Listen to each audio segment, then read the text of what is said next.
Hello everyone, welcome back to another review, and this time I'm going to be covering the sci-fi classic Ridley Scott's Blade Runner, starring Harrison Ford and Rutger Hauer. Now, I'm just going to give my overall thoughts on this movie. I'm not going to give no in-depth review because there are people who are more qualified to talk about this movie than I am, because I am not a big enough fan to want to go in-depth with this thing.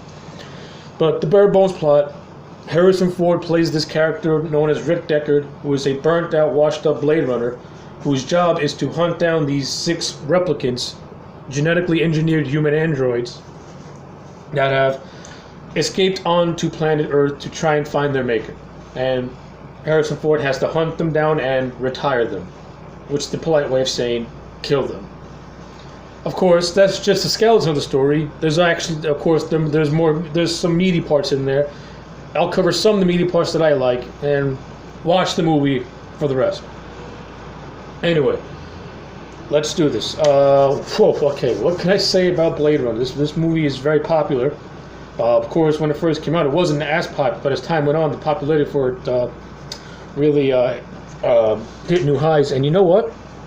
It's really hard to see why not, because from a technical standpoint, this movie is beautiful. Ridley Scott has an amazing eye for sci-fi. His take on the sci-fi genre is fantastic. And Blade Runner, to me, has some of the most beautiful looking cinematography, beautiful looking sets, really unique looking costume designs. I mean, I love how he pretty much made this futuristic Los Angeles, you know. I like this, you know, neo-noir, gritty, you know, futuristic design of this whole of this movie. It looks breathtaking when you watch it. The special effects for the time were done extremely well, like very well for their time. They need a lot of. This movie came out in 1982, so I think these people need a whole lot of credit for their practical effects and what they're able to do, you know, in camera. It was breathtaking to look at. Performance-wise, Harrison Ford is Rick Deckard. It's Harrison Ford. I have yet to see a bad Harrison Ford performance.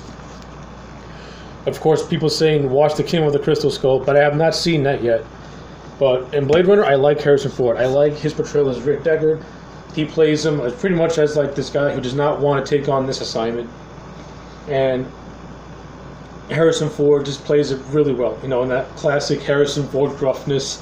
There's also there's like this one scene that I do love where Harrison Ford kind of does like this, you know, high-pitched salesman type voice, which I've seen him do a couple of times, and it's hilarious when he's trying to let one of these replicants get the guard down. He's like, "Hi, I'm blah blah blah," before like trying to get them. I thought that was pretty cool. I like the chemistry he has with Rachel, played by Sean Young. Rachel is a replicant who doesn't know she's a replicant because she's being given the memories of this guy, Tyrell, who is pretty much responsible for the creation of these replicants. He gave Rachel his, I think, niece's, you know, subconscious or memories or something like that.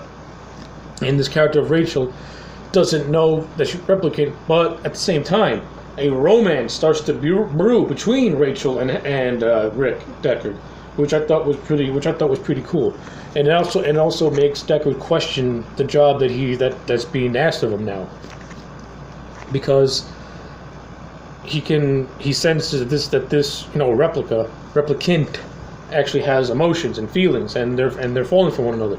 So I like all that. That stuff was good.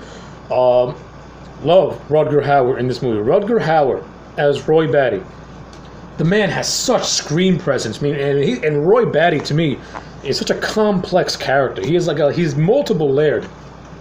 I mean, when you first see Roy Batty, you're immediately on edge because he's very stoic, like very stern, and like the man is highly intelligent and he knows what to do. But then later on in the movie, where this character Pris, who was played by Darla Hannah, she's befriended by this guy called J.F. Sebastian.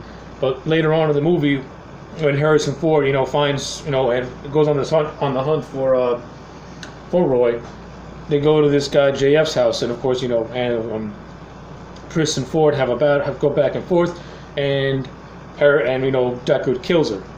Boom.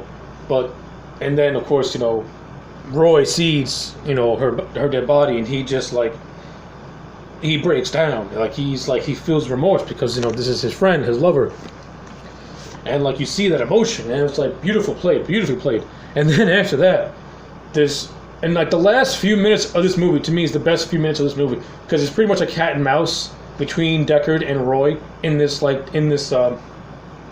hotel complex. And it was well shot and well directed, and the acting is fantastic. And Rutger Hauer went from being in grief to just ready to go get this guy. And it's great how he was able to pull that off seamlessly and believable and not cartoony. And the chemistry that Roy and the chemistry between Ford and Hauer is also really, really well done, especially at the end of the movie where Roy gives his famous monologue. So yeah, actually those are actually my overall thoughts on Blade Runner. Of course, there's other things I like too. I like the character of Gaff, played by Edward James Olmos.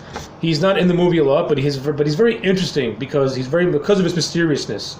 And I also like he also has a good way of talking when you first see him. The thing called city speak, which is like an amalgamation of different languages all into one. And I don't know, the Gaff to me always came across as a very interesting and mysterious character that I would like to know more of, because he's walking around with a cane, walking around with a limp. I want to know how these things happen with this guy. And of course, E. Emmett Walsh is also in this movie. He has a nice little role as Rick Deckard's superior captain, which is pretty cool. So yeah, those are my overall thoughts on Blade Runner. At the end of the day, I'm going to give it solid 8 out of 10. I'm going to give it an 8 out of 10. Beautifully shot, great acting. The production value is stunning to look at. This is a very, very beautiful movie to look at from a technical standpoint. My problems, the pacing can be very clunky, and this movie does not move at a very fast pace.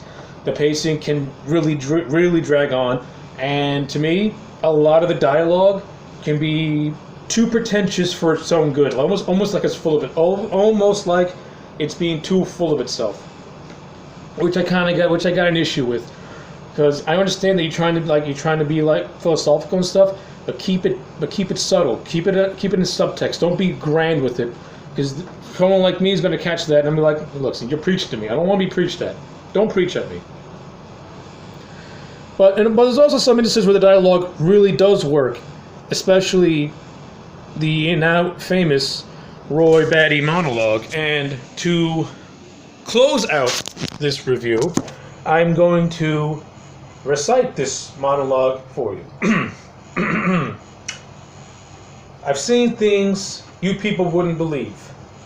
Attack ships on the fire off the shoulder of Orion. I watched sea beams glitter in the dark near the Trensauer gate. All those moments will be lost in time, like tears in the rain. Time to die.